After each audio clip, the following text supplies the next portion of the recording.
All right, good morning. Welcome to Tuesday. Crazio, how you doing? Great. Great? Great, thumbs up. Yeah. Peace and love. Alrighty. So, oops. So, Unadi is here. Where is she? There she is. Good morning to you. And Michelle is here. Good morning, Michelle. Let's jump in. So,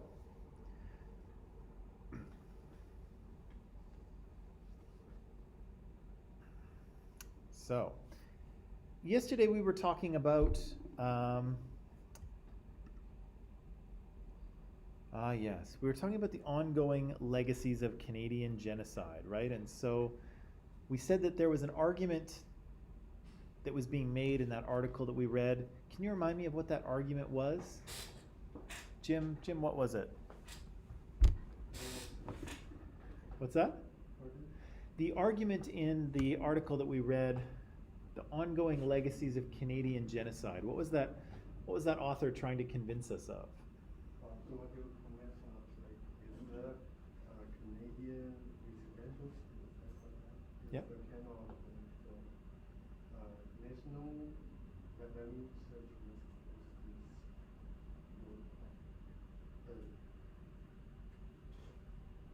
is the genocide or not?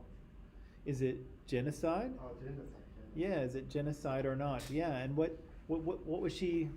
What was her position? What was she saying? Like she's saying that like we can, is definitely is a kind of genocide. Yeah.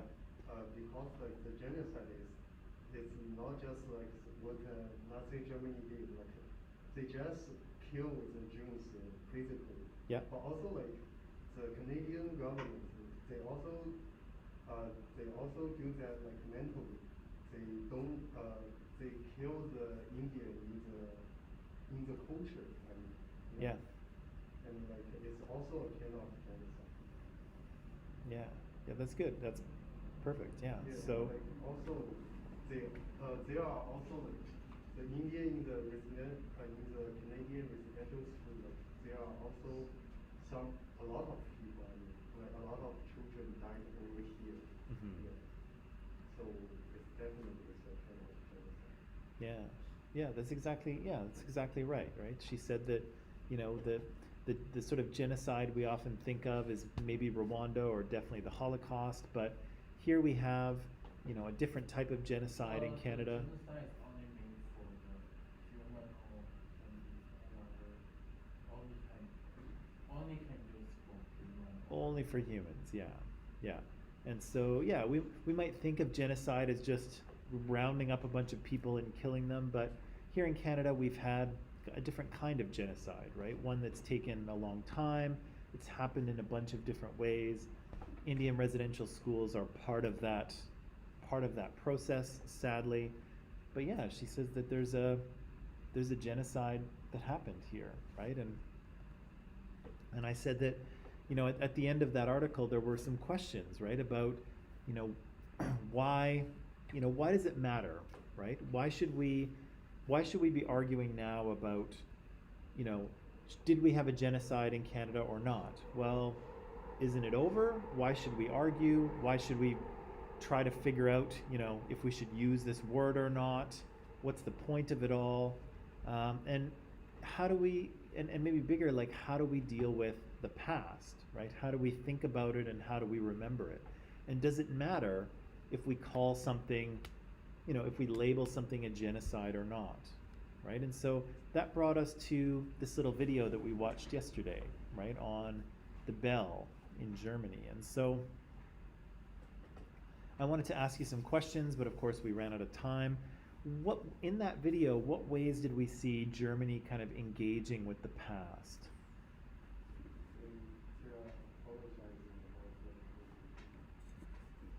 They are definitely. In what ways?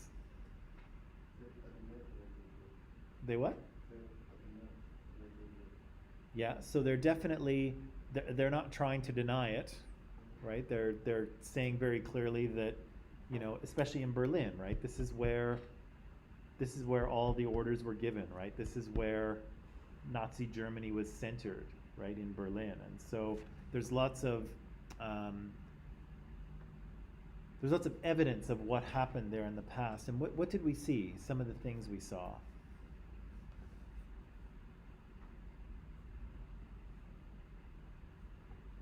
We saw those high school students doing something, right? What were they doing?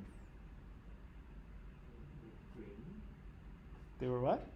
That's the air cleaning. Yeah, they were. What were they cleaning? That's not. I can't explain. Yeah, they were cleaning gravestones, right? So those are people who were forced laborers, right? So they might have been brought from other parts of Europe after the Nazis kind of conquered Europe. They were brought there to Berlin and they were put to work until they died, right? And those people are buried there, right? And so those high school students are out there cleaning their gravestones, right? Not only admitting what happened, but kind of apologizing for it, right? Trying to make it up to people. What else did we see?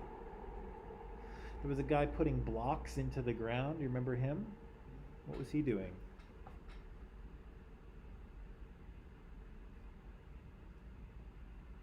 What's he doing there? They were called stumbling blocks. I forget the German word, but stumbling blocks.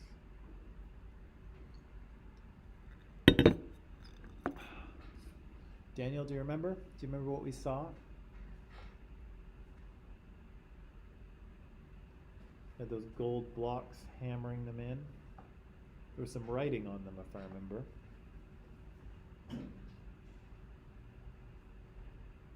No?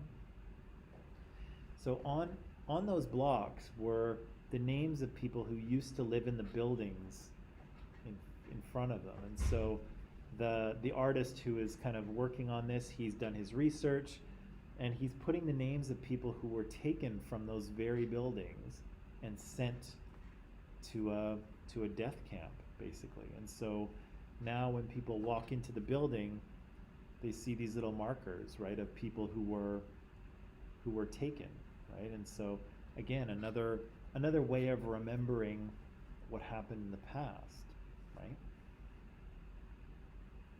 What's the problem with the bell, right? The video was, the little news item was focused on the bell.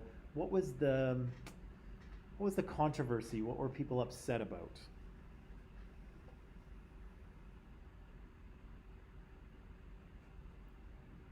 This is a debate it's a kind of social media mistake. Nobody should down genocide they apologize. Yeah, in general, that's very true. I think in general, it's very true, but what's the issue with the bell? Because they take us up. Do you want to watch the video again? Do you want to watch it again? Do you think will it be worth it? Okay, so let's just watch it again quickly. Online people, you can watch it with us. The link is in Microsoft Teams. We're just going to go back and watch the video from yesterday, and then we'll have a fresher idea. Okay, so just give me a second to call it up here.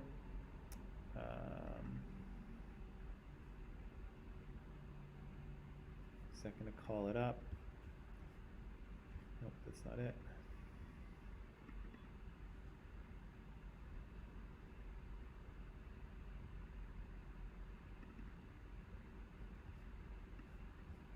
Is this it? Oh, good, okay. Here it is. Okay, so online people, we'll just watch this and we'll come right back, okay? You can watch too if you so desire.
Okay, so that's enough. That's what we need.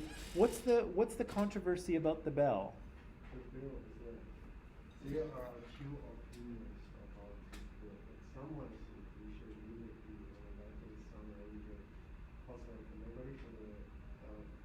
It's a kind of reminder to remember the people who's living even now to remember what they did.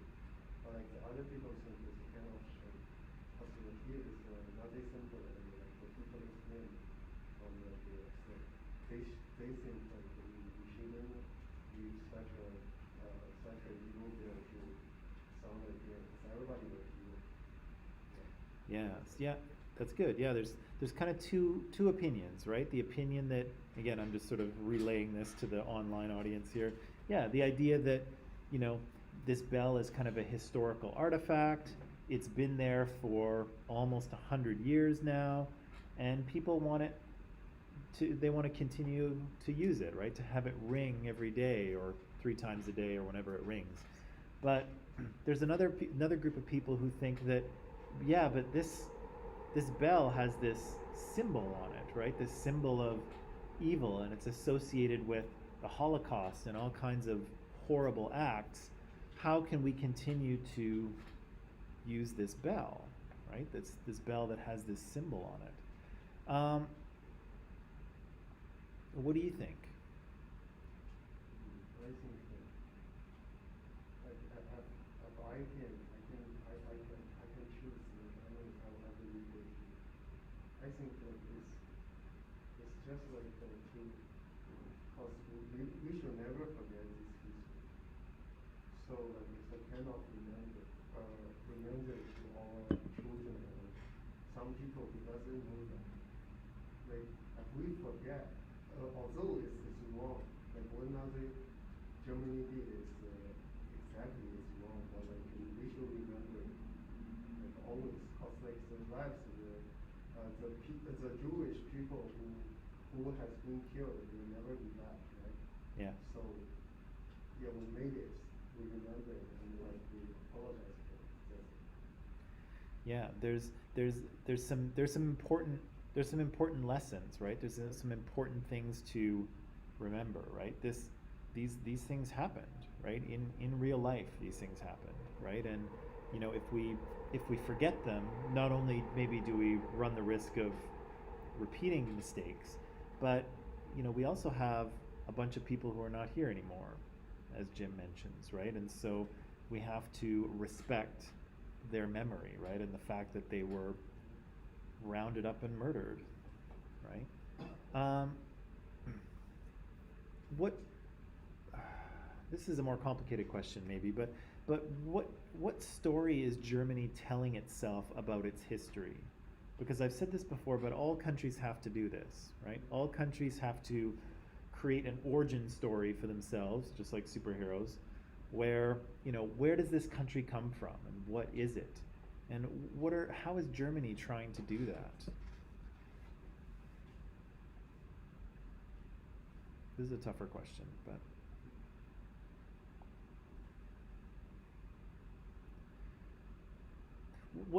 what kind of story do you think countries want to tell themselves about their history? They may like tell the German people like never did that idea. Cause like in the why we have World War II, like why Hitler can be the leader of the Germany. I think the main reason is because of like the people who lost in World War I, the German people. Like they don't believe that they will lose. They think they can win back. But like the truth is they can, and like what the war they did is exactly is a kind of value is a mistake. They want their children to remember that like, nobody should start a new war, like whatever reason you have. Yeah.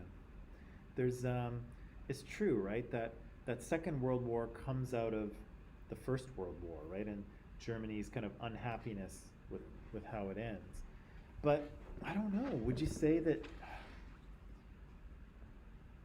you can disagree with me on this if you want. Actually, I'd almost like it if you did. But like I almost feel like it's almost not fair to the Germans today, right? Because, you know, they're, you know, in the 1920s and the 1930s, their, you know, sort of anger and sort of extreme nationalism kind of got out of hand, right? And they put someone in power that they thought was going to, you know, make their country strong and great again, which he kind of did. But then he also did all of these other horrible things in the process. And, you know, they kind of, they let things get carried away. And now, you know, present day Germany, who's almost 100 years removed from that, they have to live with this burden, right? And of course, you know, most people who are alive in Germany today were not there, right? They didn't participate, they don't remember, right? It's not, they didn't do anything, but they still have to carry this burden anyway, right? And is that fair? And I think yesterday, maybe you remember when the high school students were washing the gravestones, that's what one of the high school students said, right? That young girl, she said, yeah, well, but you know, we've learned from it, we've moved on, you know, we're a great country now, and like, why are we still doing this, right? Why are we having to still go out and scrub stones when, you know, she didn't do anything, right? She wasn't born then, right? But on the other hand, you know, someone has to remember these events, right? And in some ways it's not fair, right? But in some ways it's fallen to the Germans to continually remind us of what can happen if we're not careful. So I don't know, what do you think? I don't know, I think both of these both of them are necessary. Like these two opinions is all of them are right. But like personally, nobody should forget that, but maybe it's unnecessary for them to do anything more to do that. They can just like apologize in the words, or like they can read the books to know this history. Yeah. But like we don't have rights to tell them that you have to do what to do something like for apologizing for that. Yeah, and it makes, you know, it makes sense for Germany to do that, right? Like, it doesn't make sense for me to do that. I'm not German. You know, I wasn't born in Germany. I wasn't alive in the 1930s and 40s, right? So it doesn't make any sense for me to apologize. So it makes sense for Germany to, right? But again, it's a heavy thing to carry, right? Especially for people who weren't there, right? And maybe, you know, even their parents are like the young girl, the teenager who was saying, you know, we've learned, you know, why are we still doing this? Even her parents weren't born then. And even her grandparents were probably quite young. So, you know, she doesn't have a very strong connection to those events, but still she has to carry the burden of remembering, right? Because somebody needs to remember, right? Somebody needs to remind us. I think, you know, Jim, you said there's two sides to the story, right? About, you know, should the bell remain because it's a historical artifact, or should the bell be taken down because it's, you know, it has this horrible kind of past, this horrible context associated with it. And I think, to be honest, I think the whole thing kind of boils down to that statement. I'm guessing nobody speaks German here? No? Okay, me neither. I have no idea what that, well, I do know what it says, but I can't read it. Where this comes from is, remember just before I turned off the video, they were at the Berlin Holocaust Memorial with all of those columns, and people were walking between them? At that Holocaust Memorial, this is on one of the walls. And in English it says this. It says, "Is the Holocaust an aberration or a reflection of ourselves?" Can somebody look up aberration for me? It's not a very common word.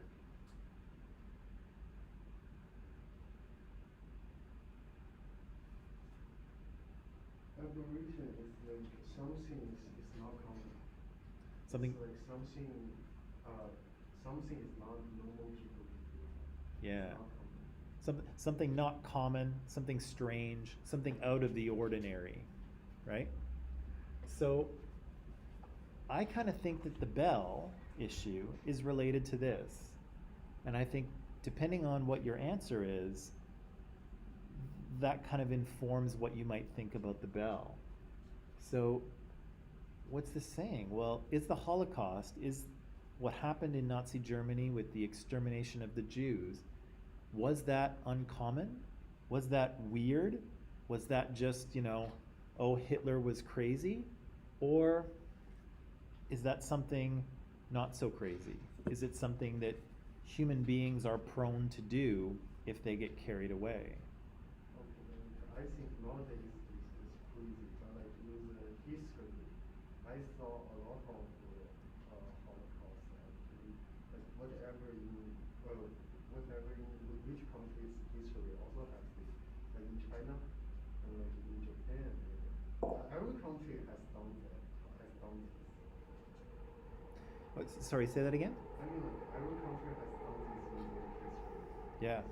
Like America also did that, and China did that before. Every country did that. Yeah.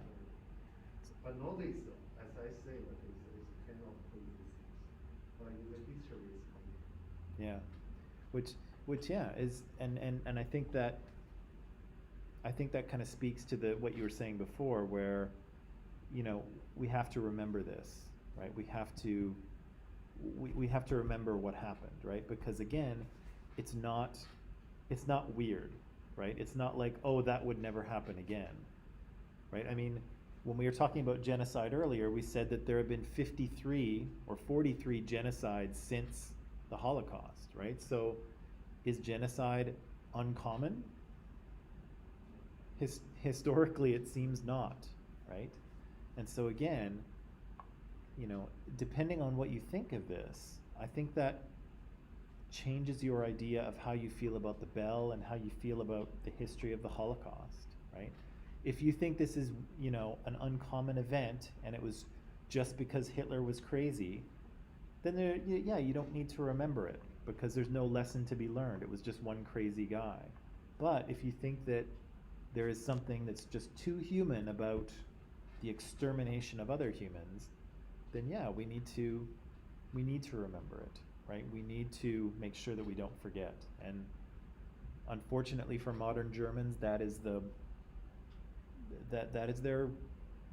job now, right? To remind us of what can happen, right? If we're not careful, if we give power to the wrong people, if we get carried away with our nationalism and our desire for glory or dominance over other people, that's what happens, right? Maybe. And it's probably, there's some version of this question that I think Canada is probably dealing with right now as well with Indian residential schools, right? Is that what does this mean for Canada, right? What does this mean? What is the job of Canada now, that we're talking about this? Does Canada have a responsibility to commemorate, right? To remember, to remind people that this is what happened here, right? Or will we choose to forget, right? Will we choose to say, well, that happened 100 years ago, that's all ancient history, we're not like that now, we're moving on, right? What will we choose to do, right? And I don't know, right? It's that history is still happening right now, so we'll see what Canada chooses to do. But for Germany, it's one of remembrance, right? And reminding people what can happen. Yeah, good. Very interesting. Okay, shall we move on from the genocide and get back to the war? Because last I remember there was a war going on, right? And we kind of forgot about it for a little while. Let's get back to it. So where we've come to now is kind of just about where the tide is going to turn. Okay, so we're in about 1942 or so. So we've been at war for 3 years, and for the Nazis, it's been pretty successful, right? They've taken all of Europe. They've taken part of the Soviet Union, although they weren't able to sort of push the Soviet Union out of the war. Unfortunately for Nazi Germany, the US has been tagged in, right? So the Japanese attacked Pearl Harbor, and then the US is in the war.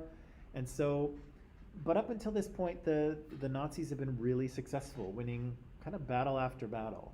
But we're getting to the point now where things are going to start to swing the other way, right? And the Allies are going to start to have some victories and make some gains, finally. Right? 3 years of not success, and they're finally going to get some success here. So what I'll ask you to do, I have some things to show you, but what I'll ask you to do is just read just a few short pages, a couple of questions on page 138. I have to dump these into Microsoft Teams, and so I'm just going to do that right now.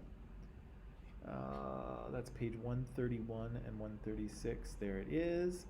I'll give you some time to read this, and then we will discuss the answers, okay? Okay, it's going to be in Microsoft Teams in just 10 seconds here.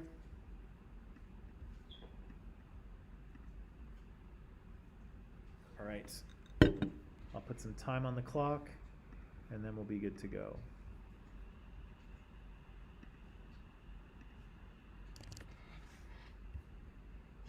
There we go.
Okay, so I might just have a little mistake in my slides.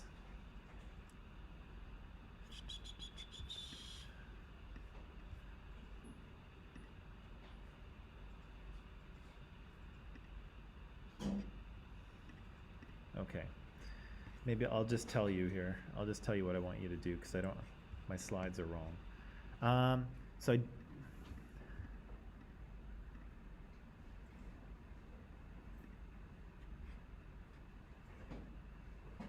Yeah, so I want you to read page 136.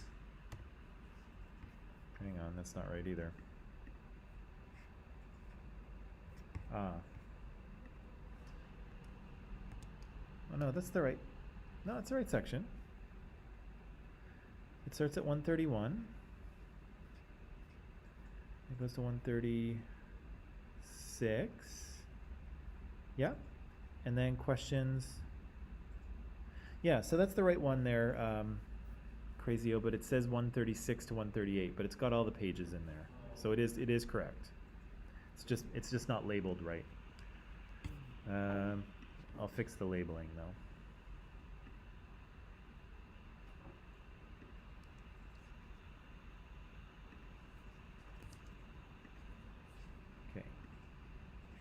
All right. Jeez, scared me for a minute there, Crazio. Come on. Thought I had the wrong pages.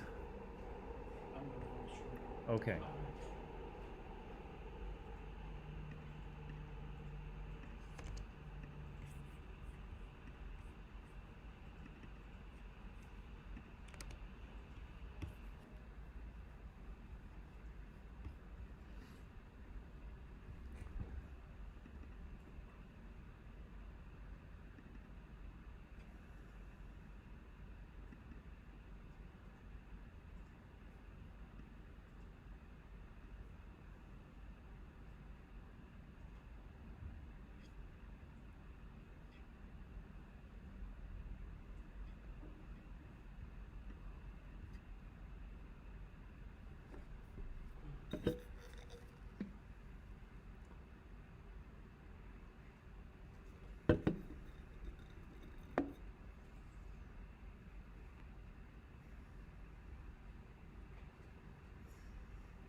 Okay, good people, you want to take a little break?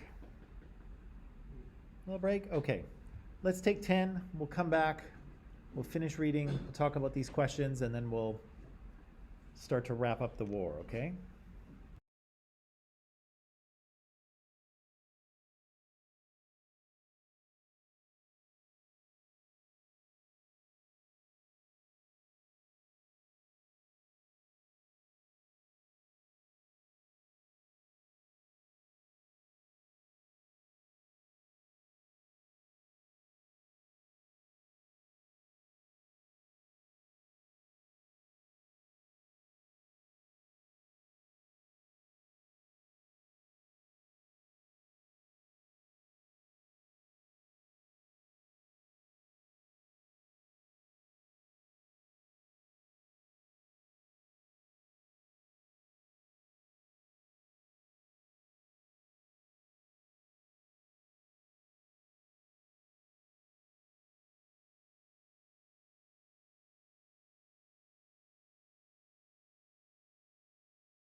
Okay, and we're back. Do we need a little more time to read, or are we done? What? Give me some feedback here. We need more time. A little more? How many more minutes? Yeah, 5 minutes. 5 minutes? How about? Okay, well, seeing as the clock is counting down, I will give you that 5 minutes. I'll be very interested to hear your answers, however.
Okay.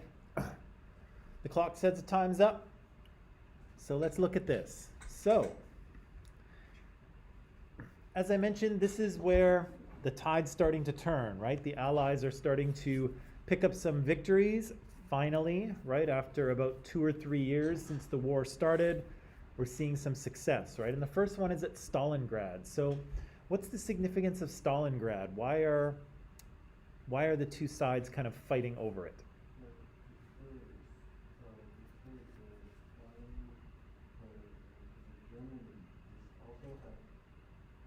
It's still possible for them to win the war. Yeah. But like, so after this, the Stalingrad, it's impossible for them to. It's impossible for them to. Oh, right, yeah. It was that was something Churchill said, I think, right? It's a point. It's a point. Yeah. Yeah, he said something like, yeah, was it after Stalingrad or after El Alamein? Where they said before that we never won and after that we never lost. But either way, it's about this time where that happens, right? Why are the Nazis trying to take over Stalingrad? What's so special?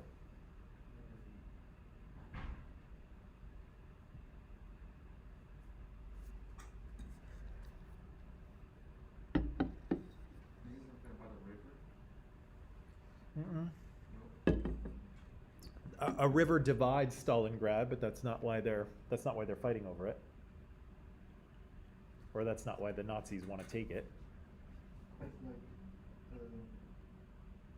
after the Stalin war, it's like there are a lot of factories and food and like some sources, a lot of like sources needed for the war. Yeah. After Nazi Germany got here, and they just go after the Russian, they get the sources from the Yeah. Before that, although they get like some place of solution, but it's not valuable. Yep. Yeah, the Soviets are producing a huge amount of war material there, right? What are the numbers here? Yeah, 40,000 aircraft. Holy cow, that's a lot of planes, right? 40,000 aircraft, 30,000 tanks, 150,000 pieces of artillery, and 500,000 machine guns. Wow. If the Nazis can take that, that means those are all weapons that the Soviet Union doesn't have anymore, right? So you can see the Nazis' interest in trying to take Stalingrad, right? Do they take it? No. No? What happens?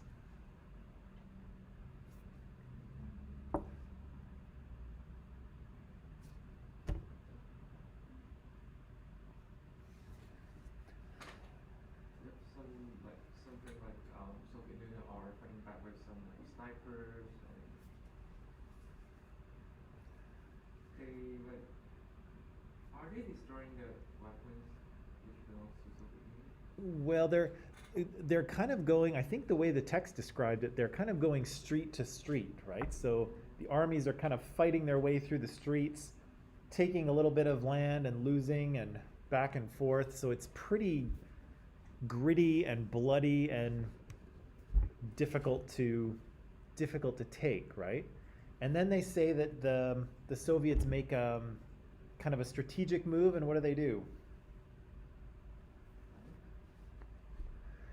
Yeah, they amass their armies on the north and the south, and then they come in and attack the sides of the Germans, and so they kind of encircle them, right? So the Germans are kind of caught, in the middle of a circle of Soviets, right?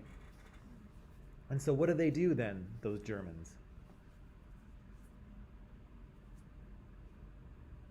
Or what do they try to do? So like stay in there to like they can't break through the army because they don't have enough forces. Yeah. It's like staying there wait until the winter. Yeah. And like wait until the Germans to like get some more support onto the area. Yeah. So yeah. Does that work for them? Not No, really. no. Yeah, but you're right. So the Soviets kind of cut off the Germans and circle around them. the Germans decide instead of trying to break out of that circle, they're just going to sit tight. They're going to wait till somebody comes and rescues them. The Air Force is supposed to supply them, but is the Air Force able to do that? No. No, right? Again, it's that supply problem, right? That was the problem in the Soviet Union with Moscow, right? The Soviets couldn't take Moscow because they didn't have, the Nazis couldn't take Moscow because they didn't have the supplies. And here again, the Nazis' army is cut off and they can't get enough supplies to them for them to last. And so they have to surrender, right? And as they mention here, the first time in the war that the Nazis actually surrender. So big, big moment, right? And like Jim mentions, big turning point for the Allies, right? There's a few things here that happen. Hang on. Whoops. Nope.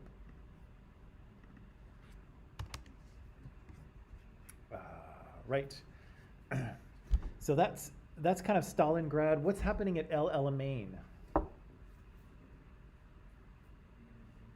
in Africa, like 10 days, right? Yeah. So it's in North Africa. I think El Alamein is in Egypt, I believe. And so that entire north coast of Africa is, hang on.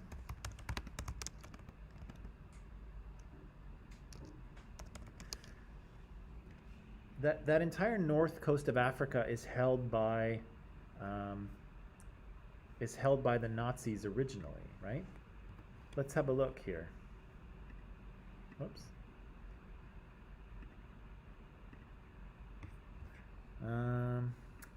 What's a good one? Oh, here, this is good. This isn't showing oh yeah, okay, this will work. Of course, why can't I?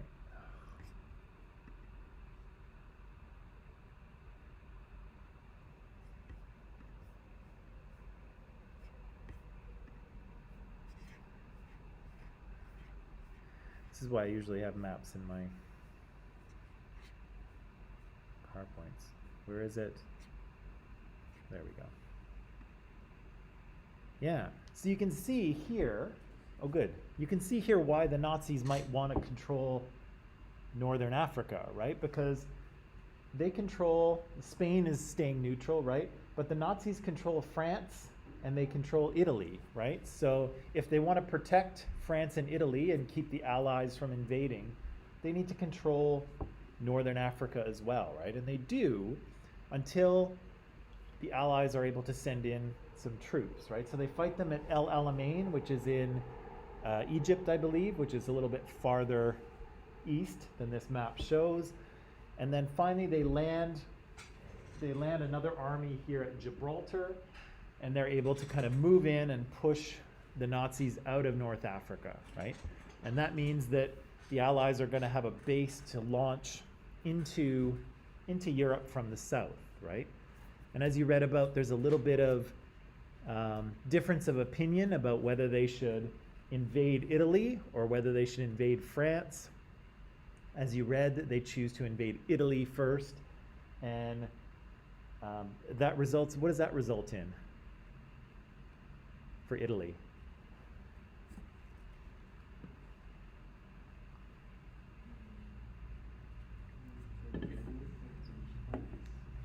Say that again, Jim? After that,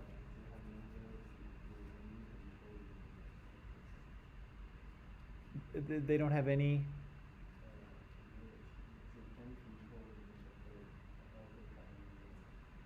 The Nazis can't? No, they get kicked out. But what happens to Italy? Usually, like, you get more nervous about, like, would I get attacked by the Allies? Because North Africa is now controlled by Allies, right? So Yeah. that means, like, they can attack Italy whenever they want. So maybe it put the pressure about, like, considering to backstabbing the Nazi again, like a little over. Well, and they do, right? Because the Allies do invade Italy, right? And Italy surrenders to to the Allies in September, and then I think in October they turn around and they declare war on Germany, right? So that's a bit of a reversal, right? Oh, you got us. Now we're on your team, right? So Italy joins the Allied effort, right? Not quite of their own choice, but they join the Allied effort, and that kind of comes from the success in Northern Africa, right? Kicking the Nazis out so that the Allies have a base to launch into Italy. And they mentioned too that now the Nazis are going to occupy all of France, right? Before it was just that top half, but now that bottom half is vulnerable as well, so the Nazis will have to occupy all of France. And so as this kind of starts to happen, as the Allies start to have success after success, the sort of Allied leaders meet and try to sort of decide on what's going to happen at the end of the war. And who are the three big leaders who are talking at all of these conferences? Churchill's there, right, representing Great Britain. Who else is there? Yeah, President Roosevelt, right? Franklin Delano Roosevelt. And who? Third player. Who? Stalin, yeah. So Joseph Stalin is there representing the Soviet Union. FDR, Franklin Delano Roosevelt, is representing U.S. Churchill is representing Great Britain, right? And so they meet at, well, they have a bunch of meetings, as you see, but there's kind of four important ones, right? And so what happens at Casablanca? What's the kind of big thing that comes out of that?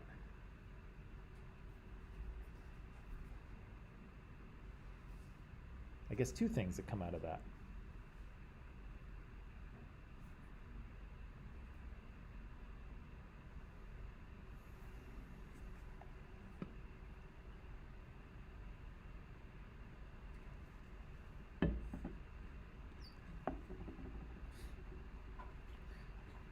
You can look on page 137 there if you're lost.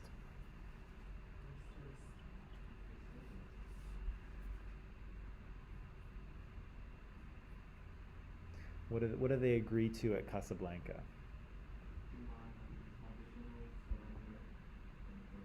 Right. So the war will be over, they agree, when Germany surrenders, no conditions, right? We give up. And what's the other thing?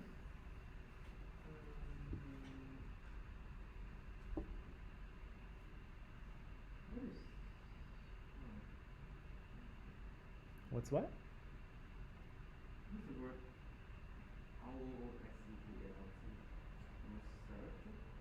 Roosevelt? Yeah. That's the U.S. president, right? Yeah. Yeah. So they agree they're only going to be satisfied with unconditional surrender of Germany, and that they're going to attack Italy or go in through Italy rather than through France, right? So again, there was some disagreement on that, but they decide to attack through Italy, right? So they do that. The next place they meet, the next important place they meet is Tehran, right? So Casablanca, if you know, is actually in northern Africa here too. It's over in Morocco. Now they're in Tehran, which is in Iran, of course. So Churchill's there, Roosevelt is there, Stalin is there, and what do they agree on?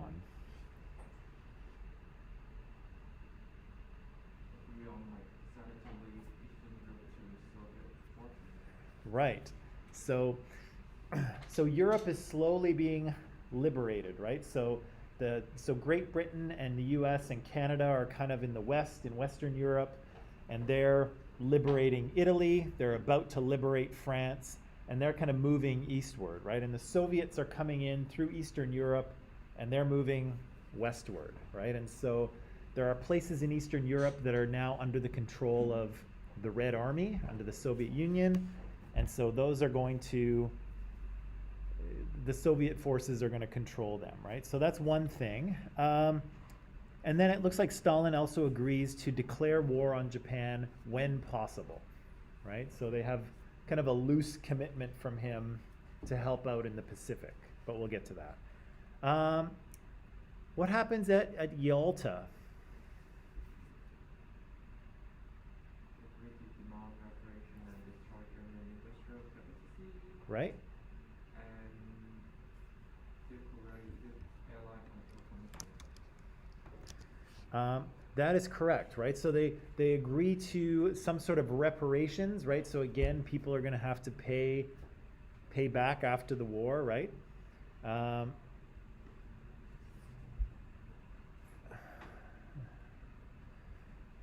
Sorry, I'm actually just looking up where Yalta is, but it's actually in the Crimea. So it's inside Soviet Union is where Yalta is.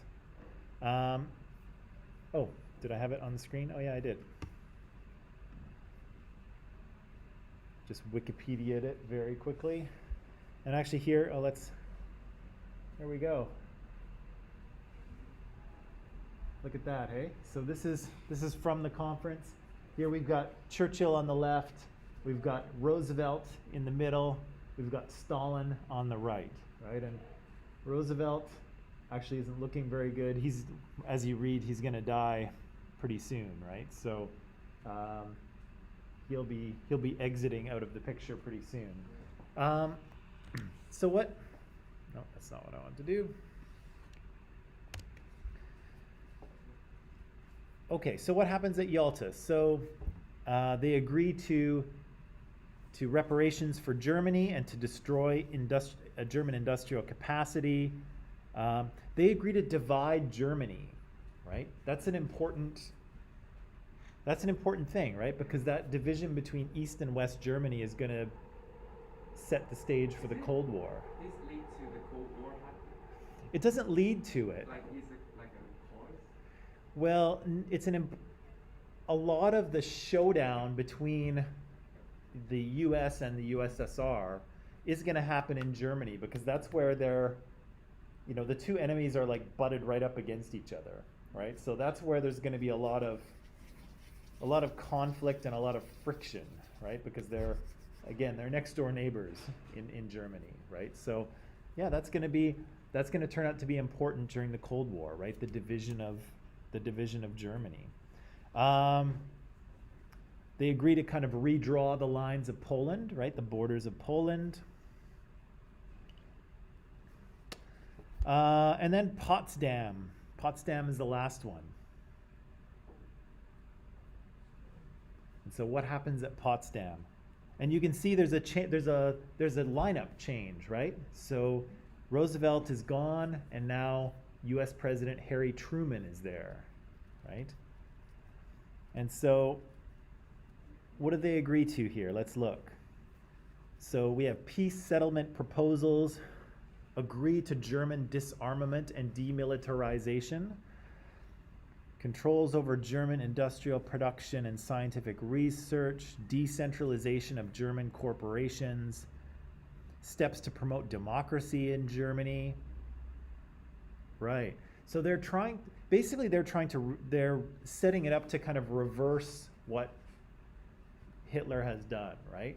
So everything has become centralized under the Nazi Party and the Nazi government. Here, these three are working to decentralize that, right? To create a democracy in Germany after the war is over, to take industry that used to belong to the government and get it into the hands of private citizens, and yeah, like reverse what Hitler has done, right? They also mention at this point that even though these three powers have been cooperating, nobody really trusted each other, or at least the US and Britain never trusted the Soviet Union, and vice versa. And now that the war is basically over, now they're not cooperating anymore. Now they were frenemies before, and now they're enemies, right? They're not going to cooperate at all. And maybe we're jumping ahead with this last question, but how does the Second World War change the international power structure? I think it's split into two parts. One part is like more side of US and one part is more side of like Soviet Union. Yeah. So like communism and like what is that? Oh, capitalism and communism. Yeah. Basically split into two parts. Right. So we're kind of moving into a bipolar world, if you will, right? So this is like the poles of a magnet, you know, north and south. And so before this, we kind of have a multipolar world, right? So, you know, the US is powerful, Great Britain is powerful, Germany is powerful, Japan is becoming powerful.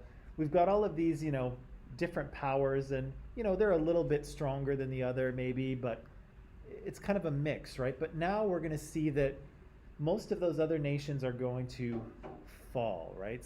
Or at least decrease in power. So Germany, Britain, France, all of those countries are going to lose power, and it's going to be the US and the Soviet Union, right? Two major powers are going to define the second half of the 20th century, right? So it's going to be a different global power structure, right? It's going to be a different order with two sides, right? And whose side are you on, right? The blue side or the red side kind of thing.